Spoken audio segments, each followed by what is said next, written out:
Tesla's 2025 holiday updates could quietly reshape how you use your car and your phone, yet some of the most exciting ideas also raise big questions about control, safety, and what infotainment in a vehicle should really be. And this is the part most people miss. A lot of these wish list items challenge Tesla's long-standing preference for keeping everything inside its own tightly controlled ecosystem. Tesla 2025 holiday update wish list, infotainment. Every year, Tesla rolls out a major holiday software update full of new features, tweaks, and playful extras, and 2025 is shaping up to follow that tradition in a big way. Owners literally look forward to this release all year because it often changes how their cars feel and function without any hardware upgrades. If you're new to these holiday releases, Tesla's past updates have included everything from new apps and visualizations to improvements for navigation, entertainment, and driver assistance.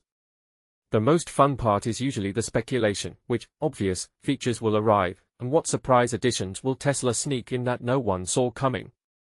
This particular wish list focuses on the infotainment system, the big screen, the media apps, the in-car visuals, and the tools passengers actually use day to day. Some of these requests are safe bets, others are long shots, but many of them come up over and over in owner discussions because they would massively improve the everyday experience. CarPlay and casting, ecosystem showdown. At the very top of many owners' wish lists sits full CarPlay support, with AirPlay casting as a close second. For some drivers, that idea is a dream come true. For others, it's almost sacrilegious. Why bring a competing interface into a Tesla at all?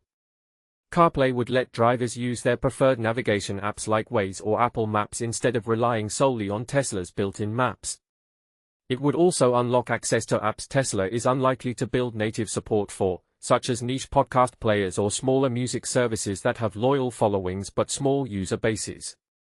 However, there's a big catch: CarPlay integration in a Tesla would probably never be seamless. Certain Tesla-specific features, like full self-driving and some of the advanced driving visualizations, depend on using Tesla's own navigation system. That means CarPlay could feel partly redundant and might even require switching back and forth between interfaces in some situations. Still, for many people, broader app support would be worth that friction, especially if AirPlay or similar casting options allow quick audio and video sharing from a phone. With recent leaks and rumors suggesting CarPlay or AirPlay might finally be on the table, not seeing at least some form of support in the next holiday update would be a genuine letdown for a large chunk of the community. But here's where it gets controversial. Should Tesla prioritize its integrated, safety-focused UI over user freedom to run whatever apps they want? Grok and voice, from assistant to co-pilot. Tesla's current voice commands get the job done but often feel stiff and limited. Grok, already available in the US and Canada as an in-car AI assistant for answering questions, entertaining passengers, and even doing a bit of language tutoring, hints at a more natural way to interact with the car. The next big step is obvious: blend the rigid voice command system with Grok's flexible conversational abilities. Instead of struggling through menu taps or short command phrases, you could simply say something like, "Find a well-reviewed restaurant along my current route and navigate me there," and let the system handle everything. A dream holiday upgrade would include deeper voice integration for Grok, support for a proper wake word, so you don't need to press a button every time, and availability in more countries. Even if Tesla only delivers one of these, say, a wake word or expanded voice control, it would be a meaningful leap forward. The unspoken debate, though, is whether owners are comfortable relying on a more chatty AI in the car, especially when safety and distraction are on the line. Messaging and notifications, it's 2025, after all. It's hard to believe, but Tesla's in-car messaging still struggles with a very basic use case: group chats. Right now, if you get a message from a group thread and reply via the car's interface, your response is sent as a direct message to a single person rather than to the entire group. Better support for modern messaging standards like RCS and proper handling of group chats feels like table stakes in 2025. Beyond that, many owners want the car to display notifications from other communication apps they actually use daily, such as WhatsApp or X, not just plain text messages. Of course, this raises an important safety question: how many on-screen notifications are too many in a moving vehicle? There's a real tension between giving people convenient access to their social and work apps and avoiding cognitive overload in the driver's seat. Hi-Fi audio and Dolby Atmos, unlocking Tesla's speakers. Tesla's sound systems already have a strong reputation, especially in the premium models, yet there's a sense that the audio hardware is still underutilized. Right now, if you want hi-fi streaming inside the car, Tidal is your only built-in option. With Spotify rolling out hi-fi tiers and Apple pushing its own high-resolution offerings, many owners want native support for lossless or high-fidelity streaming from these services as well. On cars with great speakers, this could make a noticeable difference in clarity, depth, and overall listening enjoyment. Another major ask is Dolby Atmos or at least some form of true spatial audio support for both music and video playback. Other automakers have started to roll this out, and Tesla's absence in this area is becoming more obvious over time. A software update that adds the necessary codecs and processing for spatial audio tracks from Spotify, Apple Music, or Tidal would instantly make Tesla's already good sound stand out even more. X-App and social media integration. Since Grok is already part of the in-car experience, many owners naturally ask, why not a dedicated X-App as well? Although X can be opened through the built-in web browser today, the site isn't really tailored for a car touchscreen, and typing or scrolling can feel clumsy. A native X experience optimized for Tesla's center display, ideally with smooth video playback and a cleaner touch interface, would make casual browsing while parked or waiting much more comfortable. It would also fit neatly alongside Tesla's existing entertainment apps. But here's another potential flashpoint: to what extent should a car encourage social media use, even if limited to parked moments? Some people will love the convenience, while others could argue that cars should focus more on driving tasks than doom scrolling. Visualizations and graphics upgrades.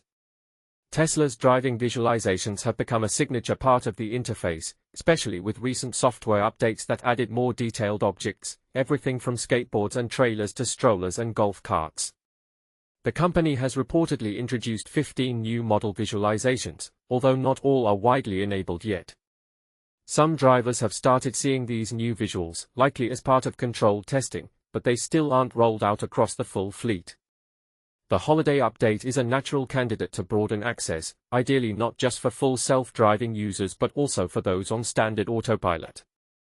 On newer Model S and Model X vehicles, Tesla has moved to a different visualization engine behind the scenes, which should give the company more flexibility for smoother, richer animations going forward. Owners with older hardware hope that at least some of these benefits, or simplified variants, will trickle down rather than being reserved only for the latest chips. Parked visualization for Intel cars. Last year, Tesla introduced a beautiful full-screen parked visualization for vehicles with AMD-based infotainment hardware. It shows a large, detailed 3D render of the car along with charging and other status info, and it looks fantastic. Owners with older Intel-based systems, however, are still waiting for something similar.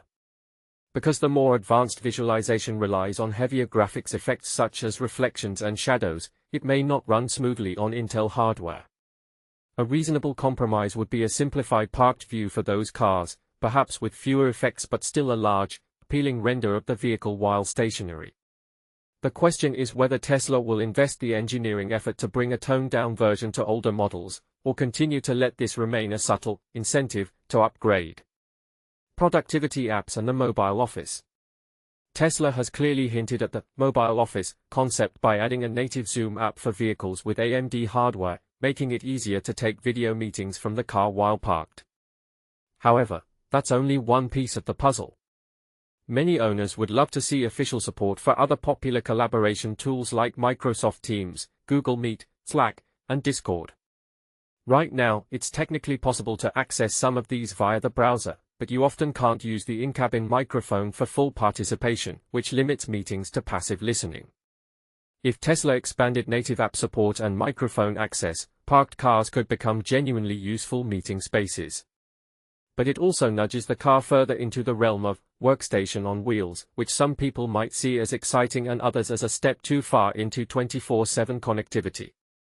Steam Gaming and Tesla Arcade. The removal of Steam support from Model S and Model X was a real blow to gaming-minded owners, especially given the giant central display that feels tailor-made for games. Tesla Arcade still exists but receives new titles relatively rarely, leaving a lot of hardware potential on the